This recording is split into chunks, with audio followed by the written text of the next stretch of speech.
Hey, Brian. Hey, Elliot. What's the talk of the table? Today, we are sitting down with Moss Powers of Brewist Tabletop Games about Book of Leviathan, their expansion for the religious horror TTRPG HELLWHALERS. Moss, welcome to the show. Thank Welcome. you. Hey, how's it going? It's going good. Going How are great. you doing? Really excited to have you here. Excited to talk about this game. Yeah. So, Moss, we wanted to have you on to talk about this new expansion for HELLWHALERS. We've discussed some games on the show with like religious themes and sort of depictions of hell and the devil, but it feels like with this game you're sort of tackling religious trauma head on. And there's a quote from the game that says, on a more metaphorical level, this is a game about religious trauma and finding the means to save yourself. So I think, like, to start and kind of set the table for this conversation, what does HELLWHALERS have to say about religious trauma? And if you're comfortable, kind of your own experience with religion. Sure. That's jumping right in, isn't it? Yeah. We don't mess around here. Straight to the thesis. HELLWHALERS, at the end of the day, as I kind of said, is about finding a means to save yourself. I was raised religious, as you could probably guess by the game. I have a lot of complex relationship at this point in time in my life with religion, but I would summarize it as I was previously moderately religious growing up and then kind of moved away from the church as I grew older, discovered that I was a queer person, and those kind of beliefs didn't really reconcile particularly well for my experiences. So I had to kind of find another space in my brain or my personal like code or my ethos or whatever it may be. I had to find this space and kind of replace it by finding a different way to move forward without those things. And I kind of, in the last couple of years, have taken to processing a lot of that through HELLWHALERS, and writing a lot of that stuff has been really cathartic in a way. So, And then with this new expansion, Book of Leviathan, how does that book kind of expand on the themes from the first? thematically, it's a lot of things that I wanted to circle around to, but hadn't necessarily gotten to.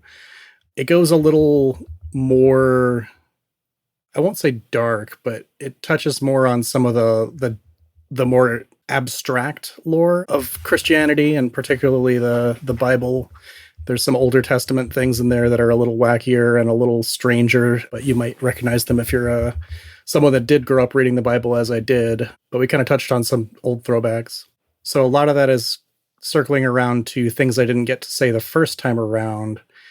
But in general, it's a lot of the same, but it's also more in a way, right? I'm always interested to see anyone dealing with their thoughts on religion, I mean, through any kind of art, and especially through tabletop, which is an especially interesting thing to deal with, that kind of like religious trauma or just thoughts on religion, because unlike a book or like a piece of art, you don't have full control over it. Like, you don't get to fully express your idea. You're expressing like half of it and then allowing players to fill in the other half. I know, I was kind of similar to you, raised relatively religious, and then as I got older, just fell less and less religious as I went on. And it's not a thing I've really fully explored in my I've not delved into myself and been like, how do I really feel about religion? I've got some thoughts, but I haven't really dove in a way that writing a whole role-playing game requires you to. So a game like this really interests me, because this is a way for me to kind of like confront some of my own thoughts through play, which I hadn't really ever thought was a thing I would be interested in doing. But now, like, as we've been reading through the games, I'm like, that actually sounds interesting. I'd love to see where my mind goes in a state of play that I might not have actually found just kind of thinking through things. Yeah, absolutely. I think the general the idea of a game being in conversation between the author and the players, like atemporally, is really fascinating. And the idea of, I can only put so much out there without, I can't hold the players' hands through the game as they're playing it at the table. At the end of the day, I can only put out what frameworks that I can provide, and then the story is theirs at that point. But it seems like the Hellwhalers stuff, a lot of people have resonated pretty well with it. It seems like while it's not an entirely universal experience, it's a pretty broad enough one that a lot of people are finding some resonance and some commonality with it. Yeah, it's interesting you say, like, yeah, obviously you can't hold the player's hand and tell them exactly what to do, but I think one of the things you do in the base Hellwhalers book, which we've been seeing in more games, we feel like lately, is providing some player principles. And I think that one of the things I really liked in reading Hellwhalers was that the player principles feel really specific to the game rather than like specific to role-playing games broadly. Sometimes you see more like broad role-playing principles, but these are like really anchored in the world of Hellwhalers. Boo! Those player principles are boldness in the face of danger, loyalty to ship and captain, drive to save your soul, and cooperation with your fellow whalers. Can you talk about why you felt it was important to kind of put in these sort of principles and what they help players get to at the table? So initially, I kind of lifted the idea of the cats and the player principles and things like that from Necronautilus as I was reading through that. It felt like a very curated experience in that sense, but having a very specific play principle in mind. I think I was writing this during the height of some discourse about something or other online related to what player principles or like what is a role-playing game conversations were at the time. And a lot of that stuff ended up coloring that kind of way that I contextualized that as a very specific way, I guess. But I wanted to drive in the fact that this game is, while it's not totally unique in the sense that it's still a role-playing game, there's some commonality with some other systems and stuff. I wanted to really drive in that this experience is designed to be what it is and not something else, right? We've been seeing these player principles in a lot more games recently. I think most recently we saw it in Land of Eam when we talked to Ben and James from Land of Eam. And I really love these as like a design principle, but also just really appreciate them as a player, because especially with games that aren't generic fantasy game, like this has a very specific thing it's trying to do. The player principles are just there and they guide you so well of how you should be entering the game, what you should be thinking about, what is important to this game. And like, if you engage with these 4 things, boldness in the face of danger, loyalty to ship and captain, drive to save your soul, cooperation with your fellow whalers, like by doing those 4 things, you will have fully engaged with the game. Like the game will work better by virtue of you doing these things. And I think so many games have like GM tips. They've got like, here's how to run a combat, here's what to do, whatever. And so few games have this player forward section that is saying, hey, here's how to approach this game, because it's not generic fantasy, like insert generic fantasy game here. It wants to do this experience that you may not have had before. Here's the way into that. Use these 4 tips. And I just really want to call out how good I think that is and how important I think that is, especially for a game like this that is such a specific idea that it's trying to do. Yeah, I feel like I've played a lot of games where I wasn't sure what level to really meet them on. Like I have a general idea of the setting and the tropes or whatever that they're built upon, but coming into a game and not knowing on what axis to engage with it can sometimes be a little confusing. And I wanted to kind of shore that up a little bit.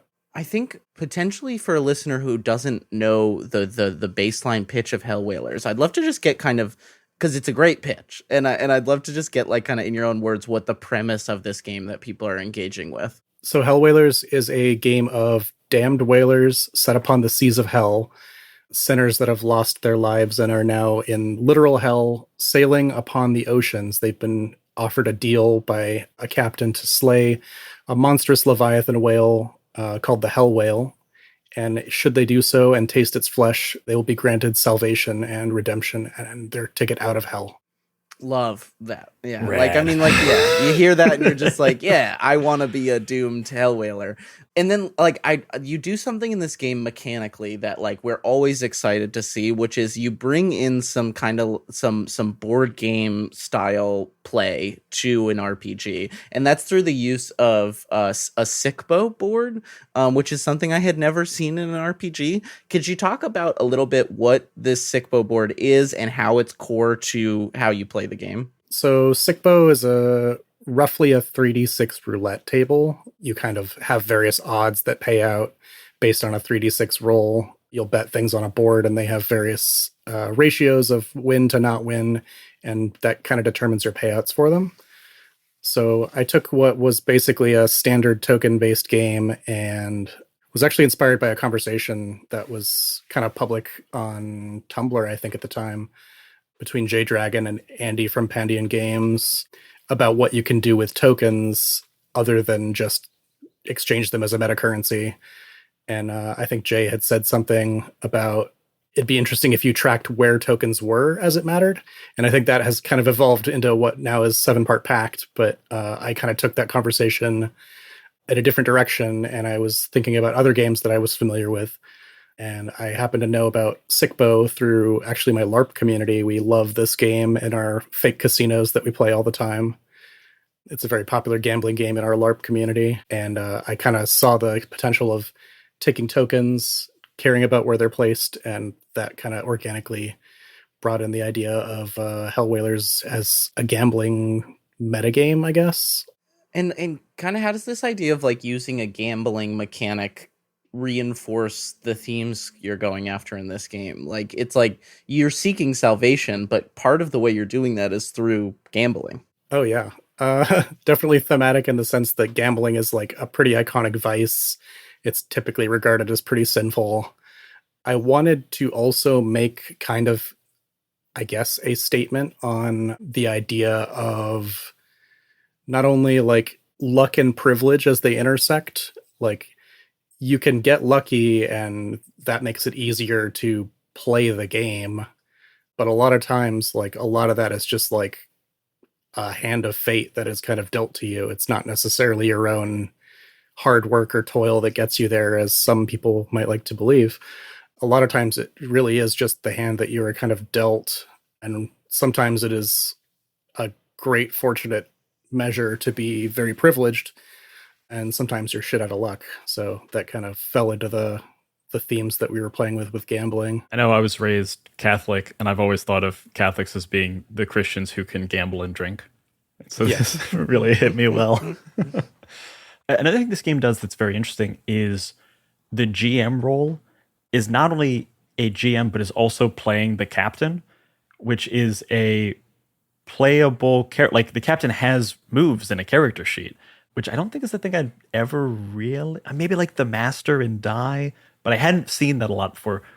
Why, kind of, who is the captain in this world, and what is their role in both the fiction and as a gameplay device for this game? So I kind of allude to it a little bit in some of it, but the captain represents a couple things meta contextually, and it's also like a mechanical device in the sense that the devil might be the captain, any authority figure might be the captain, any clergy or religious figure above you that kind of stratifies themselves between you and them could be the captain. There's kind of an ambiguity there that I kind of rely on for some of the fiction, but mechanically and like what role it serves in the game is that the GM is a player too, and I wanted them to have something to kind of engage in the game with on that level, and kind of provide a. I know there's a lot of flack for the GM PC idea of like what D&D has kind of made it into, but to provide a PC that can give the GM something to point the players in a direction towards if they need to kind of spur them onward, as Captain Ahab would in Moby Dick, which is obviously a very clear influence in this. But like he could be your Ahab, could be your literal priest, could be your own father, for all you know. Who knows? Any kind of authority figure that kind of represents that space of stratification between the player and the higher powers that be, I guess. I love what you said about like DM PCs being, especially in D&D, more of a flaw than a feature, whereas or often seen that way. Whether or not they are at your table is, up to each player. But I love that in this game it is very much a feature, and like you are really taking, like exactly like you said, like the GM is a player, and we say that on this show a lot, and we say it in terms of all different types of role-playing games, but very few of those role-playing games actually have like here is a character sheet for the GM to also play. It's just kind of this assumed idea of the GM also gets a say in the fiction. This is like, no, the GM has strong, normal, and weak moves that they can do through this character, which is really, it's a really fun way to actually kind of practice what you preach and really like deliver on the idea of the GM as a player as well. Yeah, it feels like taking some of the GM-less principles of like belonging outside belonging, which I think there's some DNA of that system here, and skewing that towards still having a GM role, but pulling a lot of that belonging outside belonging GM-lessness towards one person. Yeah, 100% of that. The DNA of belonging outside belonging is very clear in this with the token influence, but I also I come from a background of running Call of Cthulhu all the time when I was in high school and like college. That was my game that was not D&D for a long time. So in that sense, I had a lot of like GM structured mystery crafting and stuff like that. And I wanted to kind of pay some homage to my roots in that sense of like, what do I know, right what I know kind of stuff, In that sort of, belonging outside belonging framework, you have these playbooks, these different sinners people can be. Who are like kind of the Hellwhalers of Hellwhaler? Like what does a character look like for somebody in this game? So originally when I was kind of conceptualizing them, they were going to just be the classic 7 deadly sins, but I kind of felt that was a little tired, but you can still see some of the influence in some of the playbooks, like the hot tempered or the greedy is like kind of in that vein. But a lot of what it kind of ended up being, and a lot of this writing was my most direct involvement in Hellwhalers. I should say I did have a co-writer for a lot of the fiction itself, Bogus Cheesecake, a friend of mine that did a fantastic job with a lot of that. But a lot of the playbooks was where my direct like game design work was. And a lot of that came very personally from my experience of like, how did I feel as a person who was deeply affected by my belief in the church and my abandonment of the church, ultimately. And then with this expansion, the Book of Leviathan, what do these 2 new playable playbooks kind of bring to that like possible story of Hellwhalers? These the Abomination and the Returned. So the Returned is kind of the more mechanical end of the playbook design, in the sense that it's an advanced playbook that kind of embodies the trope of came back wrong, and it kind of plays on themes of like trust and imposter syndrome, and uses a lot of like, is this person really who they say they are? Are they really like returned in the truest sense, or are they something else, or someone deceiving you? But it plays a lot on trust and imposter syndrome at the end of the day, because the playbook itself doesn't necessarily know their own origins unless they choose to decide so.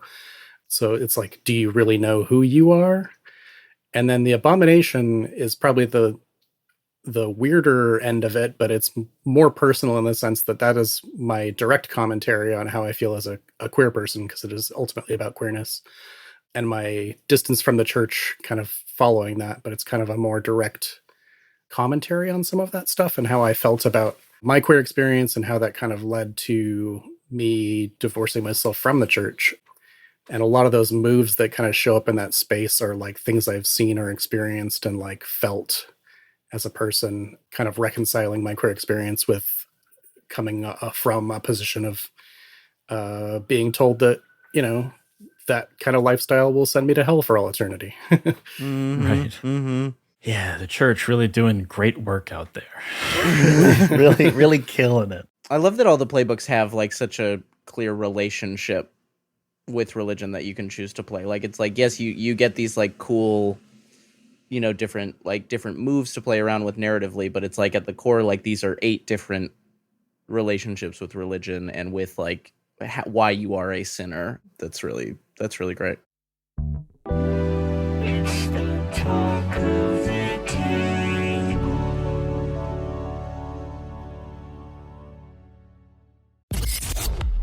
Cyber plus Punk Overload is the first official expansion for the award-winning, ultra-stylish, rules-light cyberpunk game, Cyber plus Punk, that is specifically designed for action-packed one-shot sessions. In Cyber plus Punk, you are a runner, a merc, a criminal, an activist living on the edge and running in the shadows of a gritty, ultra-violent world. Infiltrate a mega prison, escape a bloody reality show, solve a time loop, race vehicles in the Badlands, or escape the Netscape. One-shot scenarios, gear catalogs, plug-in rule sets, and complete settings made by an all-star cast of game designers and stylishly bundled into 3 sleek thematic packs. So go back Cyber plus Punk Overload on Kickstarter to get the limited edition version with a slick hollow foil sleeve. Just search CBR plus PNK : Overload on Kickstarter. That's CBR plus PNK : Overload.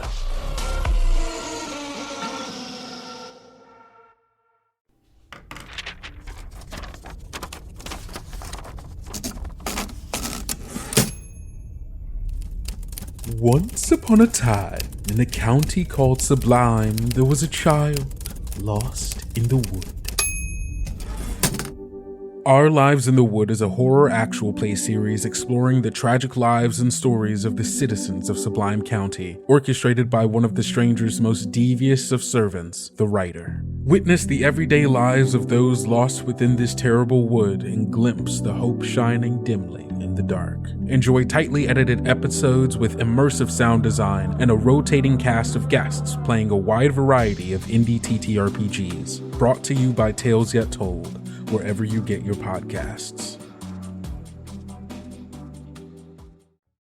I think the thing I want to talk about now is, for a game like HELLWHALERS where you are chasing a hell whale, it's pretty obvious that the game is going to end with you trying to catch or kill a big ass hell whale.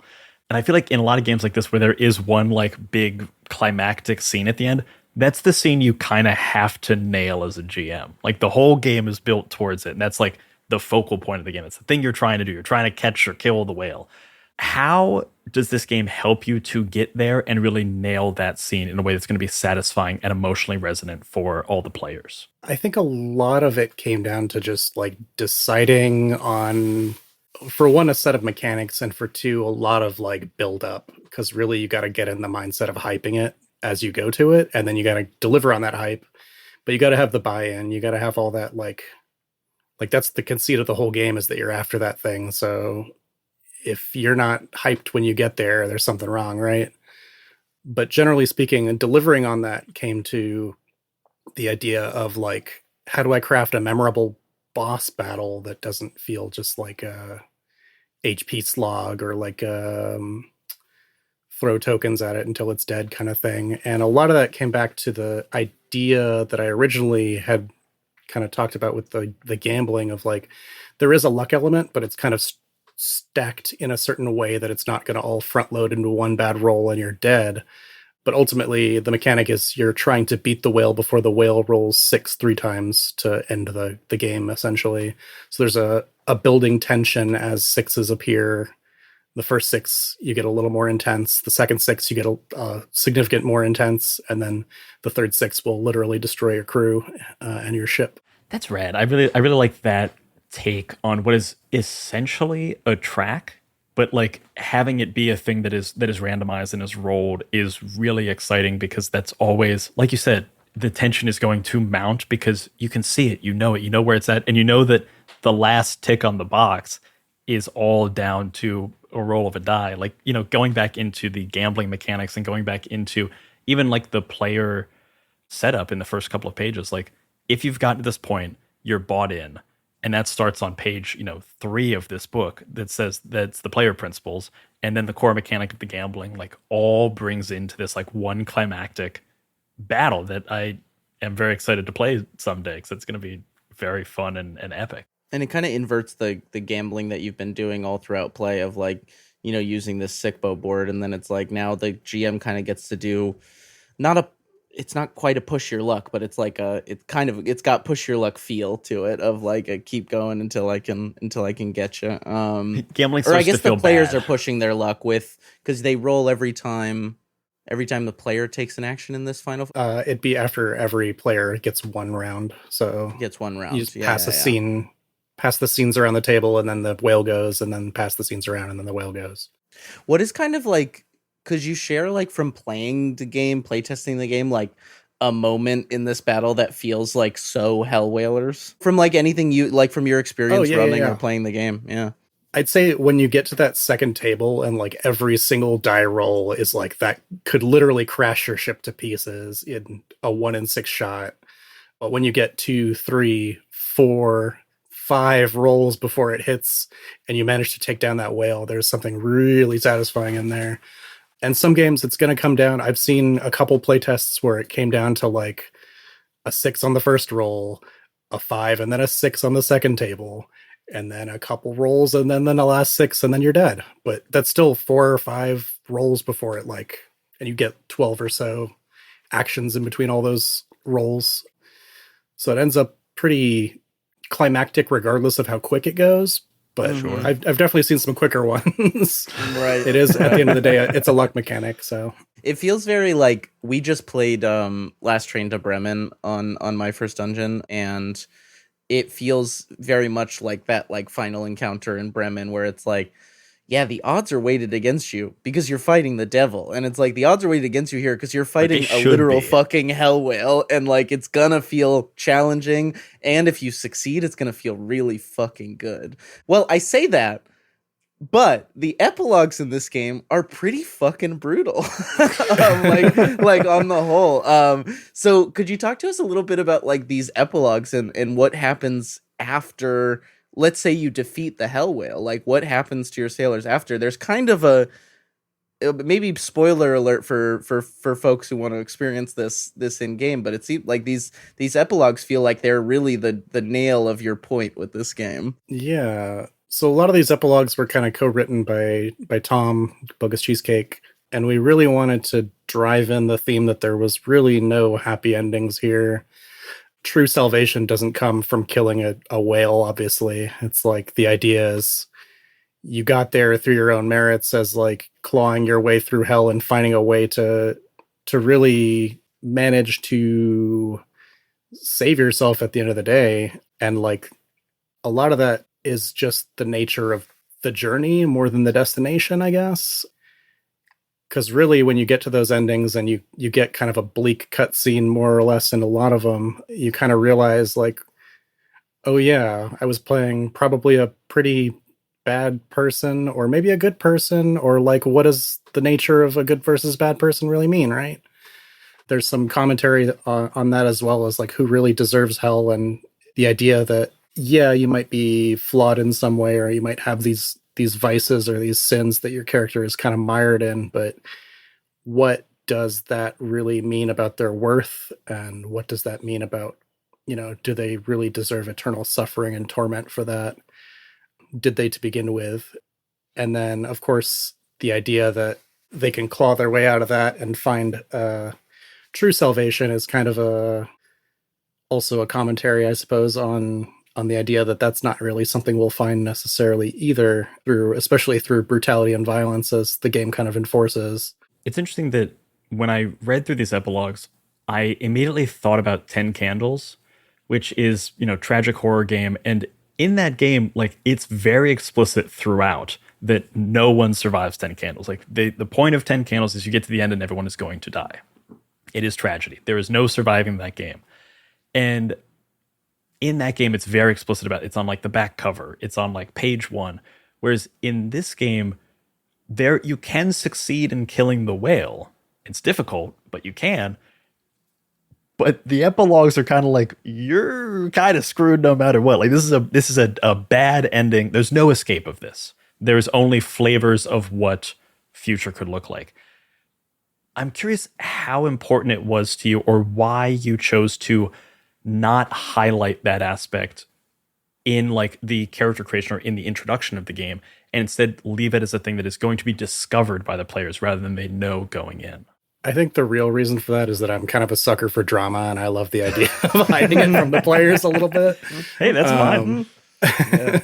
Yeah. I feel it's a little more theatrical when you have a little reveal at the end. And the endings are kind of cinematic in a weird way that not a lot of TTRPGs do. They're kind of scripted cutscenes in a strange way.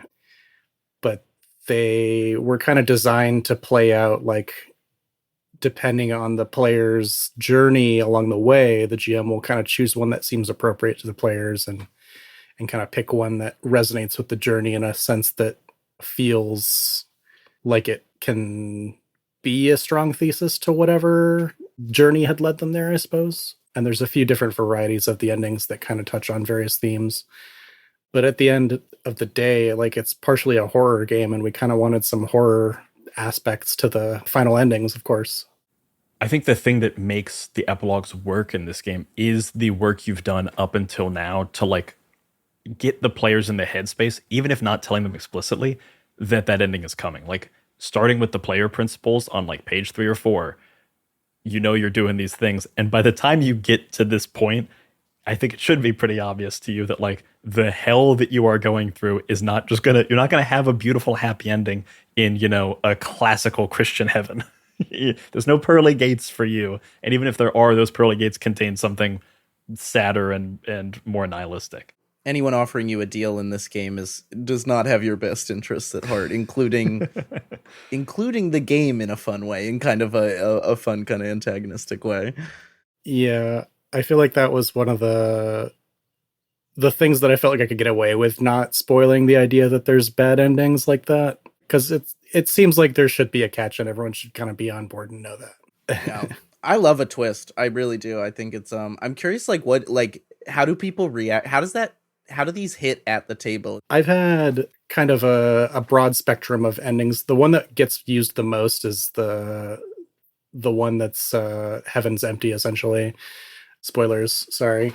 But the idea is that there's this great nothingness kind of awaiting your characters at the end of it, and after the kind of like bleakness of all the things that led them there, when they finally get to that ending and there's kind of a punctuated pause for this kind of reveal, most players are like, wait, but where's my reward? But they kind of know the whole time that there's not really going to be a reward.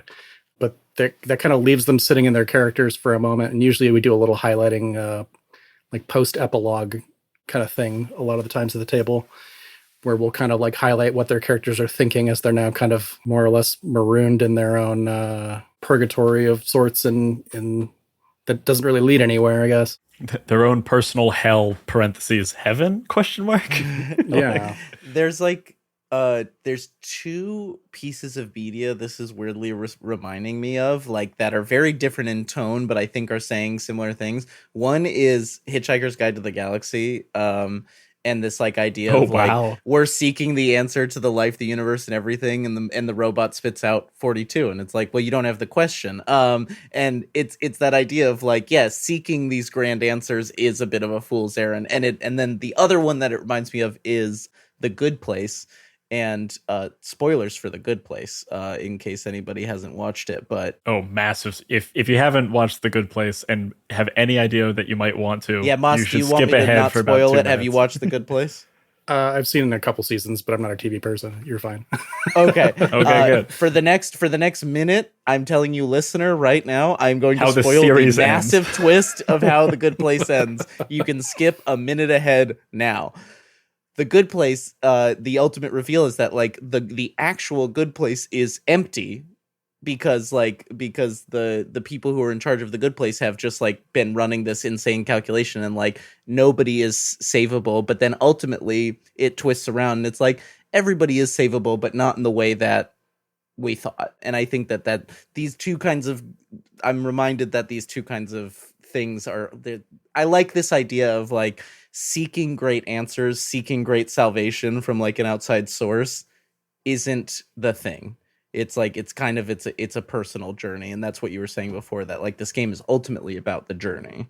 Yeah. And I think I even mentioned it in the, either the post or the forward or somewhere in there, that it really is about the journey and not the destination in this kind of game. And when you do finally get your cosmic reward, and it is kind of a fart in the face, you know that it's going to be kind of a small dose of cosmic absurdity, but also like a small dose of nihilism and a small dose of like kind of retrospective pause, I suppose. and kind of gives players some breathing room to reflect on what exactly they've been doing the whole time when they're bloodthirstily harpooning a whale. It is interesting that in the afterwards of this game, you also mentioned that it's this game. One of the core themes of this game is hope, and there's a great line in here that I just want to read to you. Hope is one of the main themes of the game, not ephemeral gossamer hope, but the gritty, salty, blood-spattered hope that really embodies the struggle through life that we sometimes face. I'm curious just to hear a little bit more from you on that topic of like, what does this game have to say about hope? And how do you think that hope in this game being such a core element is related to your thoughts on religion and religious trauma? So hope in general is kind of rife with a lot of definitions, especially from a religious perspective. And people like to think of, like I said, as hope as this like fragile, delicate thing. But in general, like when I think of hope, I think of tenacity, and I think of the idea of like holding out for something no matter how bad it's going to get. Like, I'm sure we've all had pretty dark, harrowing moments through our lives, as many people do, because life is quite a struggle sometimes. And holding on that there's going to be a better day around the corner somewhere. It's not going to always be this awful. It's one of those kind of core tenets that I hold on to. And in HELLWHALERS, like, yeah, you're literally going through hell, but you kind of got to like hold out that there's something. There's got to be something at the end of this. And even if it is, you know, a nihilistic, mediocre bleh, it's a better day around the corner, and it doesn't have to be perfect to be something, right? I love that. We're not holding out for endless good days. We're just holding out for a better day than today. Exactly. Yeah.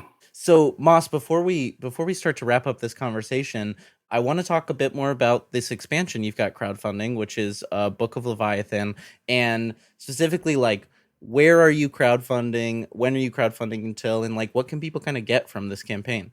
So a lot of the campaign stuff has been going really well so far. We're currently running it on BackerKit at ttrpg.link/BOL if you want to short link it. Otherwise, you can find it on BackerKit under HELLWHALERS Book of Leviathan. And the campaign's been going really well. I think we're sitting like $8,300 out of our $1,500 goal.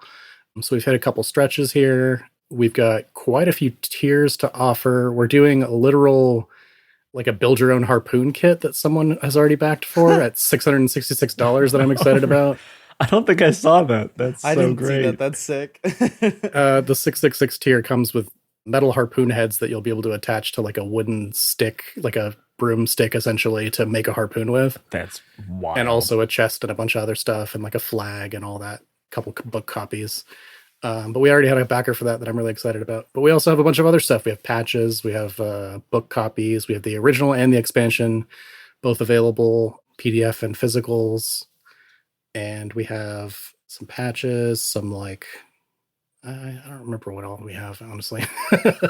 But we got a lot of good stuff, and I'm super excited about it. It's been going really well. We're picking up some decent traction on it, and it's overfunded, hit a few stretches now, and we've got some digital content that I'm really excited about that came bundled with the game that we're going to be releasing as the PDF content. One of which is tactical minis rules for the whale. Oh, wow. That's fun. So if you want to play the whale encounter as a tactical miniatures game that is nautical combat, naval combat against a whale, essentially, we're doing that with papercraft boats and papercraft whales, which... Cool. So you make a little origami whale, you make a little origami boat, and you sail them around and they fight each other, and you got your characters running around the ship. But there's a whole rules supplement that I wrote for that. That's a digital freebie that comes with any backing of the Book of Leviathan. And we got our stretch goals set so that the papercraft boat and whale will have accompanying printable texturing that is lino cut by Matt Willetto, Mattageddon. So it'll be lino cut stamped. You just print it out, and then you can fold it into your boat or your whale, and they're textured and have little like appearances based on the lino cut. That's very cool. That's Super really excited sick. about that. We have a shanty that we're recording more verses of. We recorded one verse of a shanty long ago for the original HELLWHALERS, and we're releasing it with more verses now. And we got a couple other like little digital things we're throwing in. I wrote an essay that's accompanying it and a couple other things. So yeah, we got some fun stuff with the Book of Leviathan. Obviously, the book itself is pretty cool. It says A5 or A4, A5. I always forget the small one.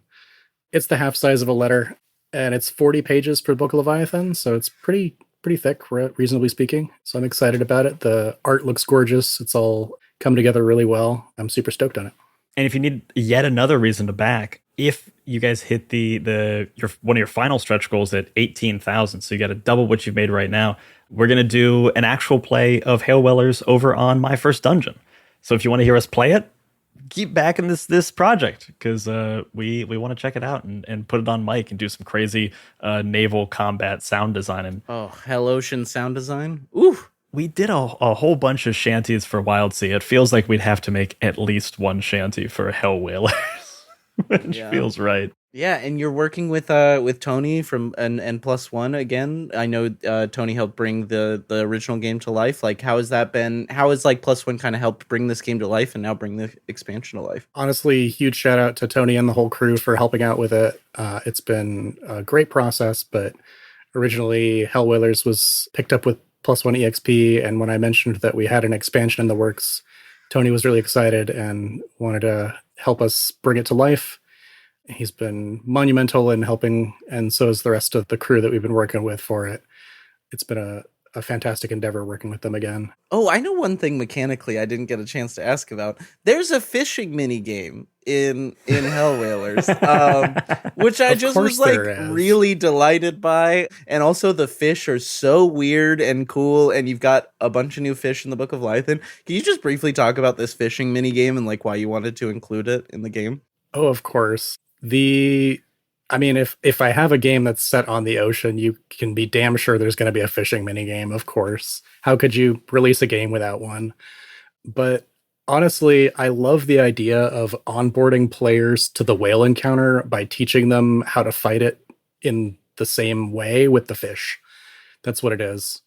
It's just a single table that does the same thing that the hell whale does in that sense. Instead of 3 rolls, it's the 6 just has the fish escape, which obviously is not good if you're trying to catch your dinner. And then other than that, it's basically teaches players how to use the knot encounters and the rolling encounters that the fish use to fight the whale. It's a teaching mechanic. I really love having the mini game that just teaches you the final battle in the game. Also, I know in our outline for this game, it just says fishing mini game. We're just like excited to talk about it. And Book of Leviathan has some fun new fish. We got to experiment with prestige fishing, which was Tom's idea. The idea that once you fished up a previous fish, you can replace it with one of the new ones. So instead of fishing the same thing twice on the roll, you get a fun new encounter with an advanced fish if you roll the same fishing number. What's your favorite new fish from the new book? Just to give people a little preview of the flavor here. Last night on our stream, we encountered it, but it was the skeletal plesiosaur. Yeah. A skeleton of I'm sorry, you simply must say more. Yeah, the skeleton of an ancient marine reptile, and you have to fight it for 4 rounds before it disanimates. And it has the possibility of eating a whaler and trapping them in its ribs and then escaping overboard, and then they'll drown. So that's a thing. It's fucking rad. That's really good. That's really good. So, dear listener, if for no other reason than the skeletal plesiosaur, go back Book of Leviathan right now. That is awesome. I love that. Moss, I think we're going to go into our final question, unless there's anything you feel like we missed that you wanted to hit about the game. In part of the writing, I wanted to do a little, I guess, shout out to one of my favorite horror creators in general, Junji Ito. But there's a direct reference to Slug Girl 2 in Book of Leviathan that I'm really happy with. And the art that accompanied it, phenomenal work from our artist Lepish. Absolutely disgusting positive. The whole aesthetic of this game is so good. Like, I love the cover and the spot art and stuff, the use of public domain and original like lino cut style stuff. Yeah, I don't know if you want to just like shout out the art team in general of these books, because they rock. Absolutely. Original HELLWHALERS, cover by Albert Johnson, one of my good friends.